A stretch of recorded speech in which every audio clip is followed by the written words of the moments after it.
saw that property's condition after the tenants left during that 18-week period, mate, it was completely a different property. Doors missing, stolen ovens, stolen hot water systems, holes in walls, drawer-ins, feces on the floor. You name it, mate, this property was absolutely ruined.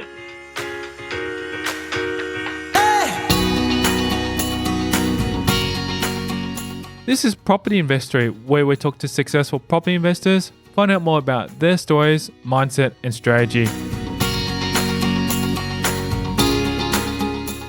I'm Taran Shum, and in this episode, we're speaking with Jeremy Anazani, who in his 20s already owns 12 properties in a portfolio worth over $5 million. He will recount tenant horror stories of missing doors and stolen ovens, how he recovered from these experiences, and how you can learn from them too.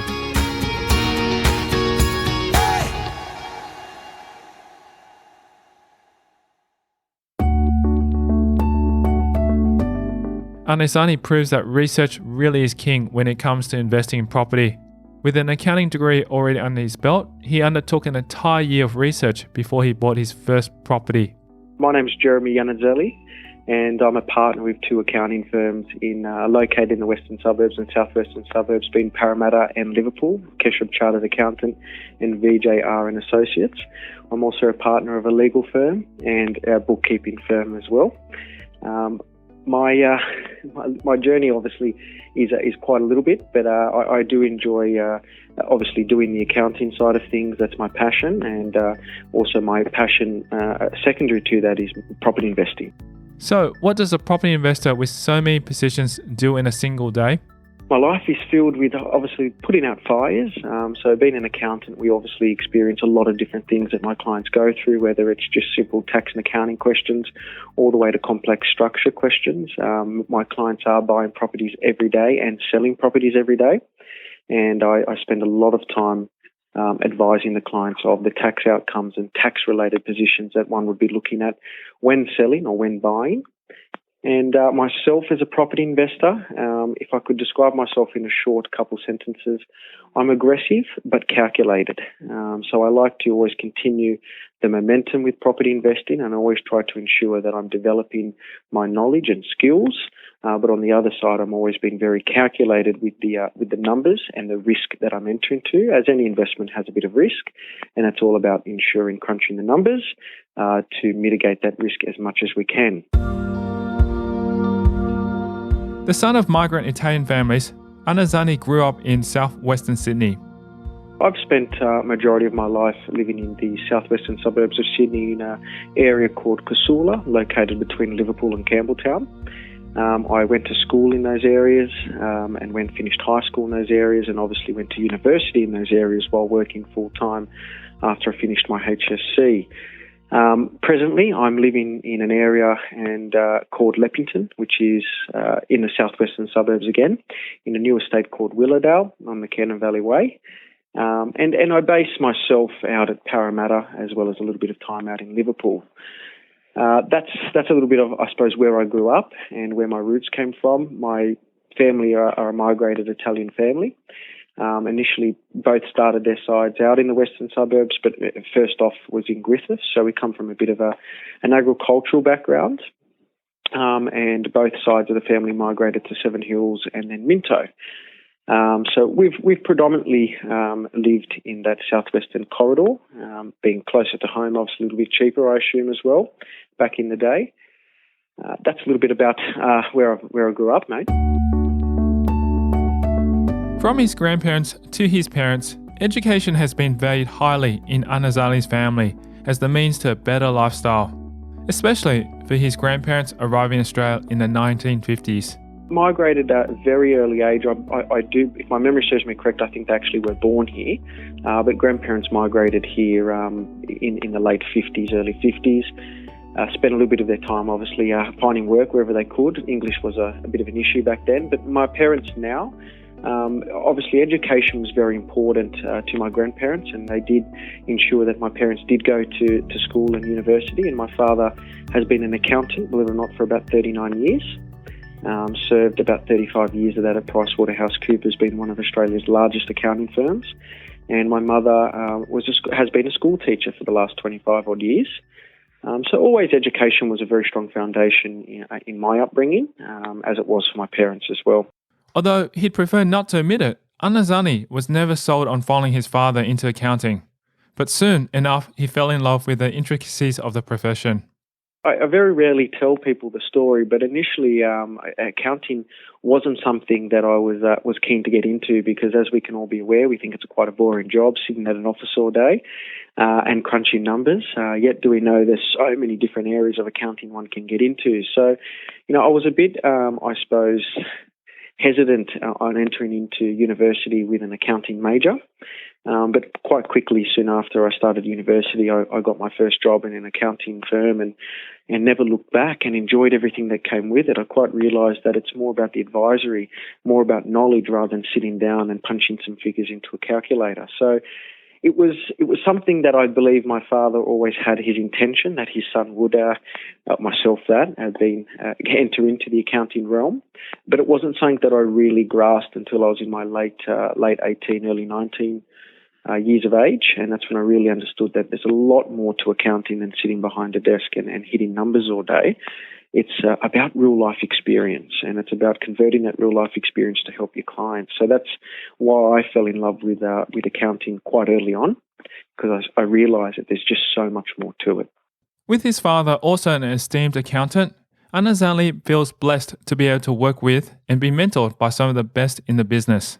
It's two accounting firms which I'm a partner of, one of them which I'm transitioning into but fully take over the partnership in July, which is Keshav Chartered Accountant. That one there I've been working with for the last 8 years, and VJR and Associates is an accounting firm that I share with my father, both 50-50, and that was his transition out of PwC and into VJR and Associates. So I'm lucky enough to have two fantastic mentors, and both and Manzura, which is my other partner, actually used to work with my father at PwC. So I'm very, very lucky to have two extremely experienced mentors guiding me throughout the process, and then throughout my many years to come in this occupation, mate. So that's a little bit of where I sit in between those two accounting firms, a partner in both, mate.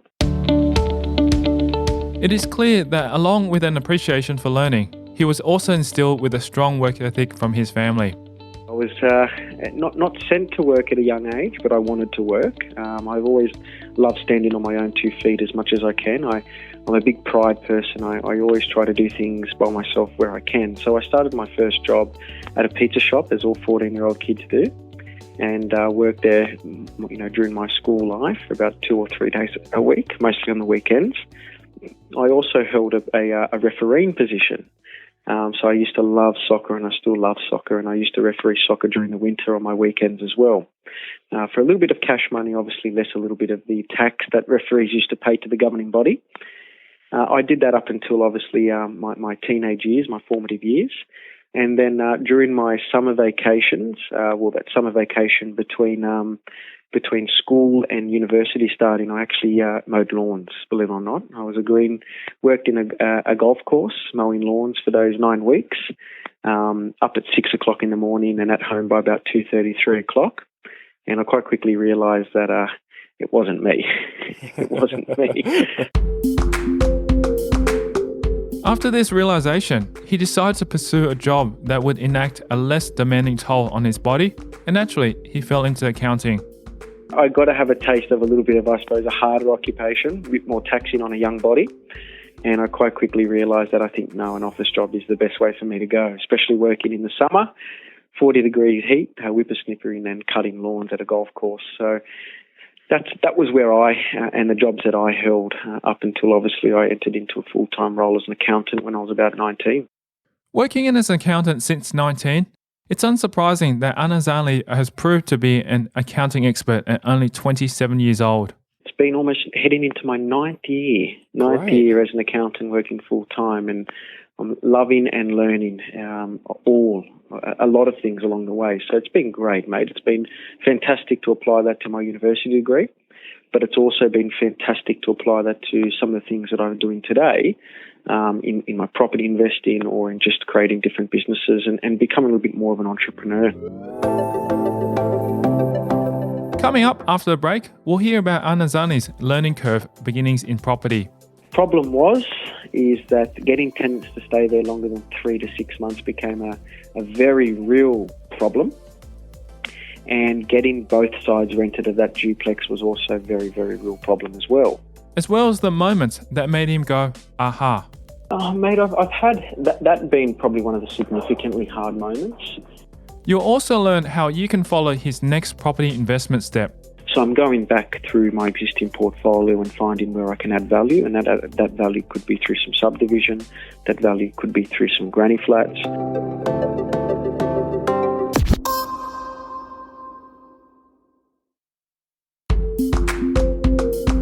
From a young age, Anazani quickly realized the potential success and relatively low risk of property investing, which, as he says, anyone can do with the right education.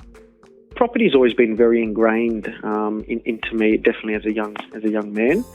I think it comes back to a little bit of Italian heritage and culture. Definitely they didn't trust the banks, and property was, I suppose, their way of securitizing their investment.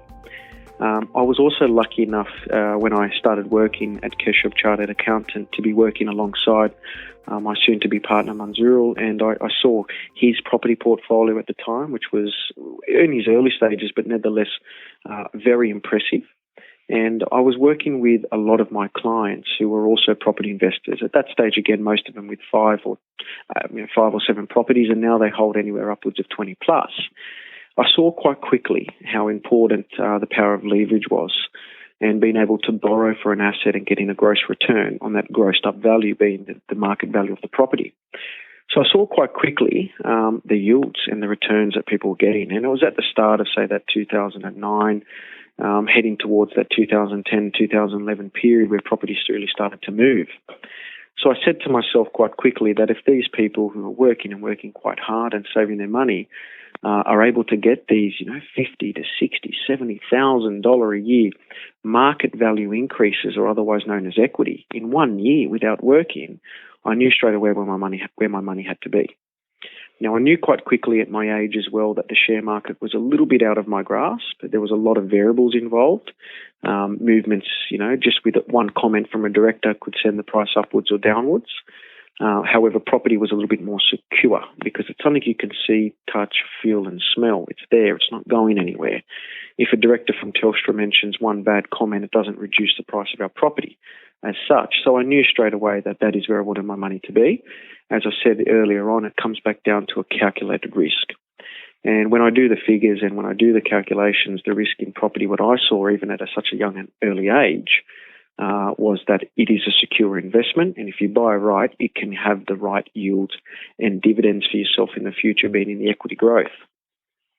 So that's why I started to get into property, because I saw a lot of people who weren't rocket scientists becoming very successful and becoming very wealthy, and they were using property as a tool to gain that wealth. That was why I started. Being constantly surrounded by people with large portfolios is one sure way to learn and grow your own portfolio. His clients, with up to 70 properties, provide the best property investing education. We're very lucky. We manage around about 9, and it's a blessing. And I always tell my clients that I'm very fortunate to have the clients that I do, because every day I'm learning from them. Now, one possibly can't know all the areas to invest in Australia. It's just too many. But when you have 950 client groups lodging anywhere between 2,500 to 3,000 tax returns, mate, I learn a little bit off all those clients. And I would say very conservatively that 95, if not higher, percentage of my clients own properties. And those clients are not owning just 1 or 2 properties. Those clients are owning anywhere between the vicinity of 5 upwards of, say, 60, 70 properties. And some of these clients are self-made. Some of these clients are transgenerational investors where they've inherited a portfolio, but they've gone on and made it quite larger. So I was very lucky to be challenged by my clients about specific areas, properties and calculations and feasibilities. And it encouraged me to go out there and look at these particular areas and gain my own research. So I've learnt a lot, mate, and I've been able to gain my knowledge and a bit of experience from some of my clients' mistakes. Or some of my clients' successes.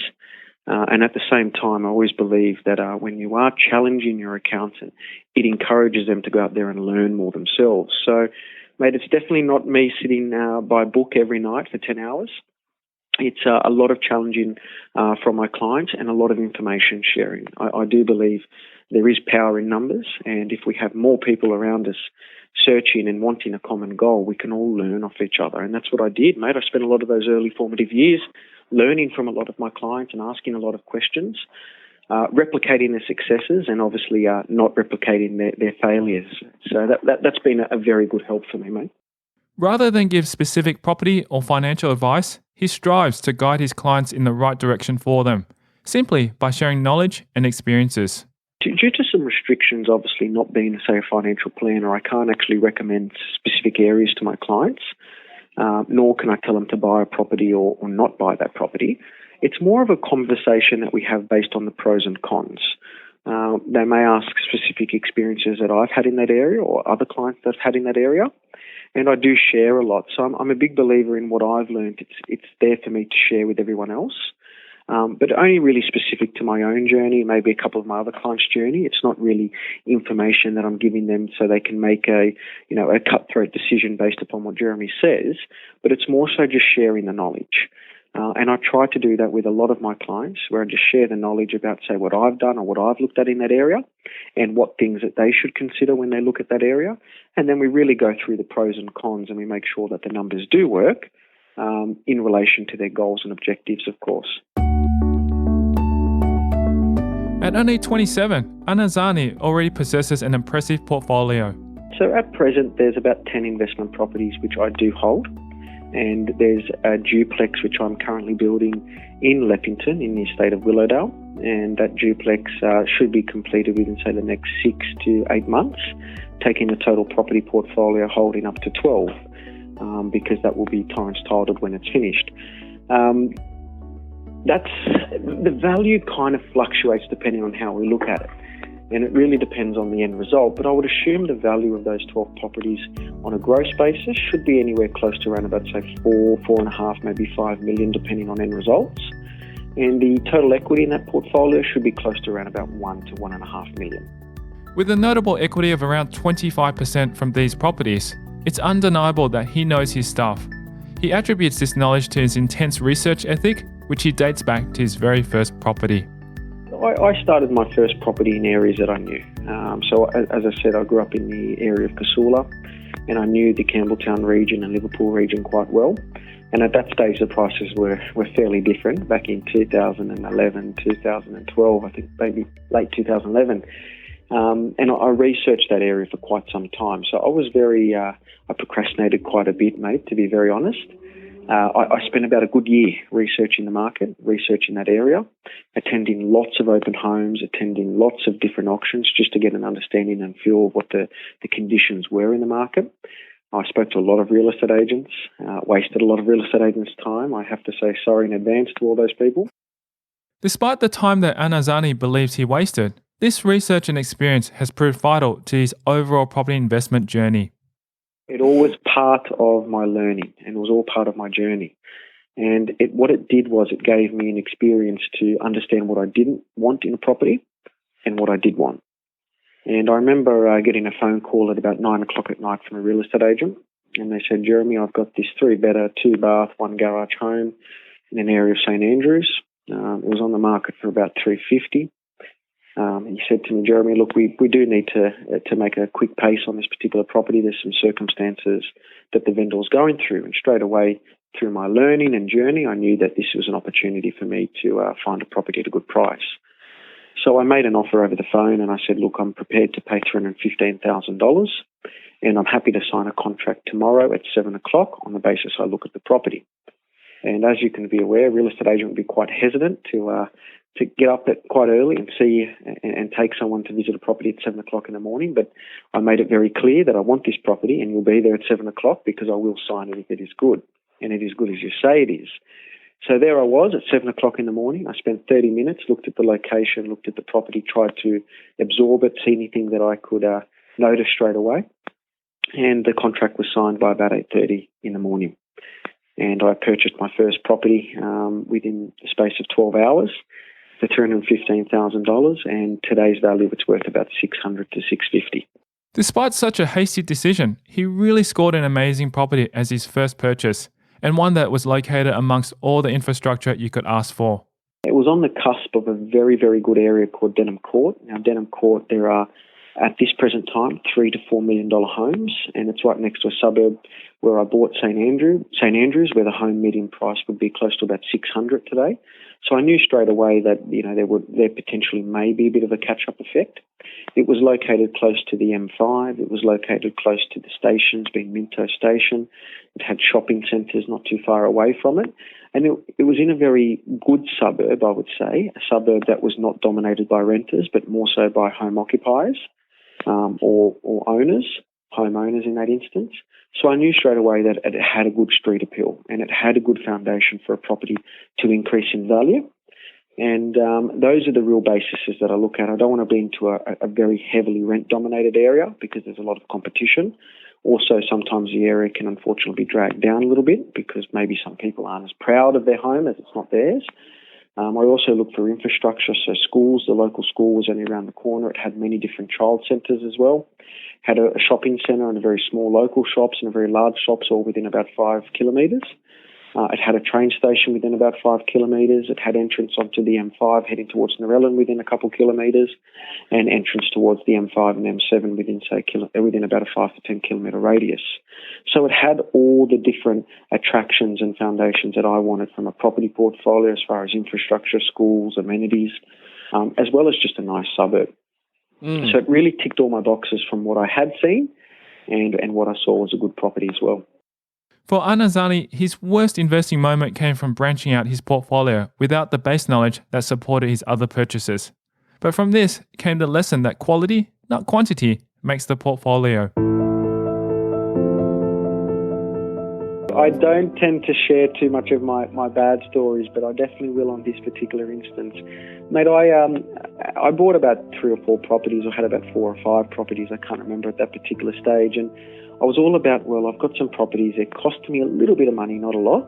At that stage, interest rates were a lot different and the rents were a lot different.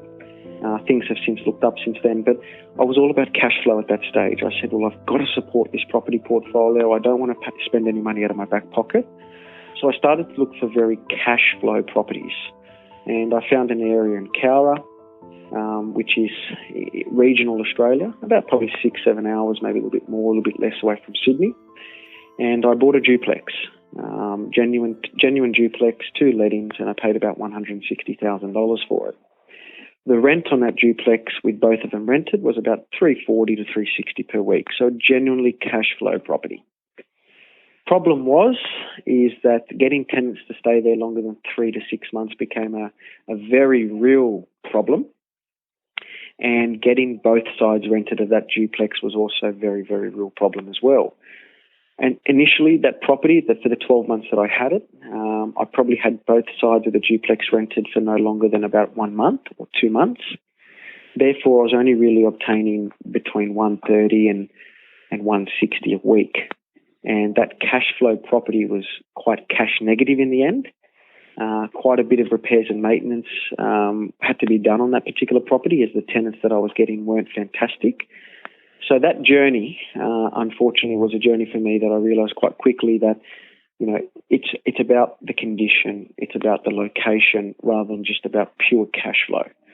And the property really didn't grow by much in that 12 months. I was able to exit that property after 12 months for relatively the same price, a little bit more, obviously, take into account stamp duty and commissions. I walked out with that property fairly break even.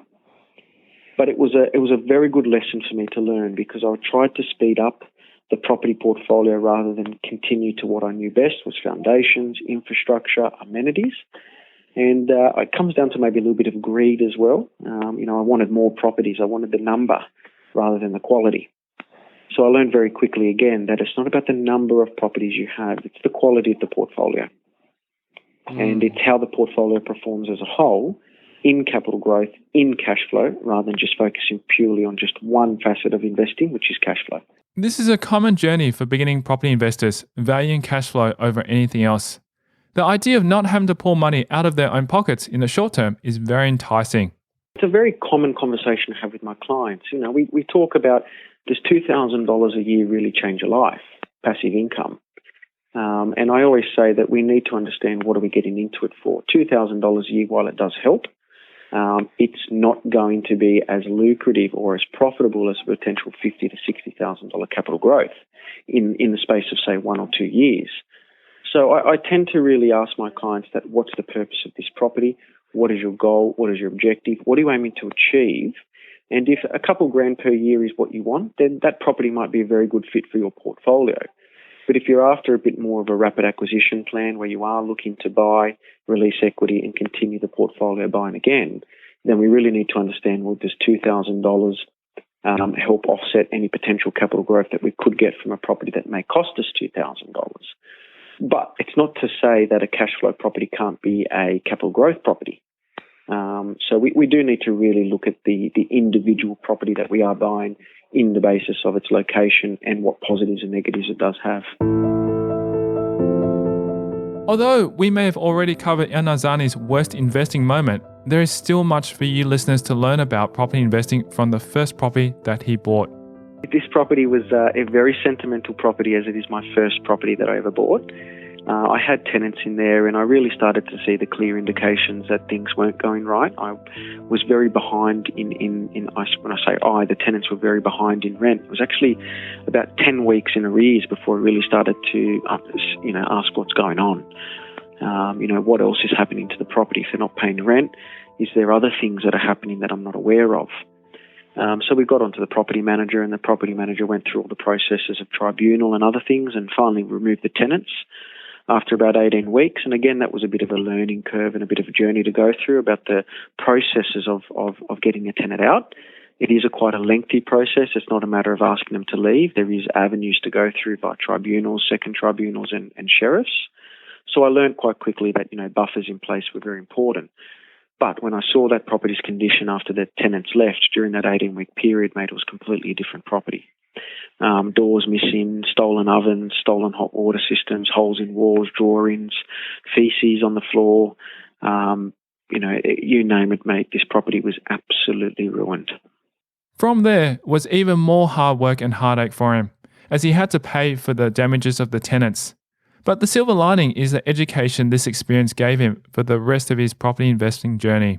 And in the end, mate, it did cost me about $35,000 in actual physical cash to repair this property, and that was just to bring it back up to a rentable state. No major renovations occurred, just more so fixing up kitchens and replacing things, putting back ovens, obviously ripping up carpets and polishing floorboards, repairing holes in walls, paintings, new hot water system. So a lot of the things were more repair in nature rather than a huge cosmetic upgrade. But then what I did, and this is where a little bit of the silver lining came through, was I did have landlord insurance. And that landlord insurance did cover some of the costs. And I think by memory I got back close to about $15,000 out of $35,000. So that did help quite a bit. Having to spend only $20,000 out of my back pocket as opposed to $35,000 was a huge help. But the silver lining was that the value of that property went from about $380,000 at that last valuation stage closer to about $500,000. So by spending that $35,000 less the $15,000, about $20,000 out of my back pocket, I was able to get a market value from the bank of $500,000, and I was able to actually extract a further $100,000 from that property.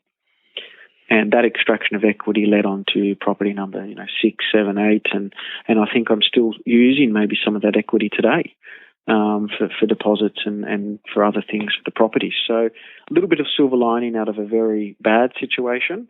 But again, it taught me a lot of lessons. Obviously, number one, to keep on top of things, don't let things go too far. I'm always constantly checking up with my agents to ensure how things are travelling with my properties. I do request my agents to go visit them at least a couple times, maybe 3 or 4 times a year if they can. And I do try, where possible, to visit the property because I didn't visit that property for a couple of years. So again, a lot of things I learnt, being quite green in the property investment journey, and all things that have helped me. Yes, it's cost me a bit of money, but on the other side, it's been a fantastic experience for my development and contributed quite a bit to a number of the procedures that I implement today. That learning experience of his first property definitely gave Anazani some aha moments of realization and allowed him to grow as a property investor. typically I invest in the lower socioeconomic areas, so I'm always going through some trials and tribulations at any one point in time. So it's one of those things that I always make sure that I do have my buffers in place, and I try to keep at least 3 to 6 months of all my expenses, of all my interest for my properties as a buffer amount. That just, for me, it gives me that very good safety net that if my property portfolio as a whole was not rented, there would be enough money to cover it for at least three months, maximum of maybe 6, depending how I can stretch it. Very rarely will you have your whole property portfolio not rented, but at any one point in time, I may have 1 property or 2 properties not rented. I may have everything rented for a period of time. So it really comes down to the buffers that are in place. That's very important, number one. And probably I suppose another bad one that I've had is probably just tenants, more tenant-related issues, where they do some things to neighbours or, and it causes you a lot of grief. Not necessarily have you done anything wrong, but you're dragged through the mud when tenants destroy neighbours' properties or potentially affect neighbours quite a bit, maybe their health or mental health. So those have been a couple other things that I found quite interesting about the property investment journey, was just, that you are responsible for your tenants that are inside your house, even though they may not be doing anything to your house and something at someone else's house, you are potentially responsible for that. Overcoming issues like this takes time and foresight, 2 things that he has mastered over his property investment journey. Keeping a finger on the pulse, and I had some good property managers in place. So we're able to get rid of the tenant, able to evict the tenant on a number of different grounds. So those are the things that I've implemented. I'm having some good real estate agents very knowledgeable about the property management space, and it's been good, mate. It's been good, because the last thing we want to do as a landlord is put someone in your house, number one, who can damage your house, but number two, disrupt the neighbourhood, because in the end, these people are your neighbours, whether you live there or not. And, it's good.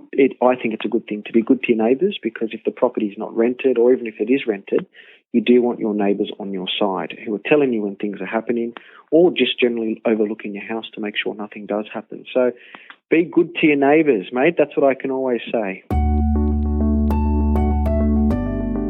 With all this experience and knowledge under his belt, Anazani is excited for the next step of his property investment journey. I've taken the next step in the property investment journey more now into a construction and development phase. So I'm going back through my existing portfolio and finding where I can add value, and that value could be through some subdivision, that value could be through some granny flats, that value could be through some knockdown and rebuilds or knockdown and duplexes. So I've always tried to buy properties.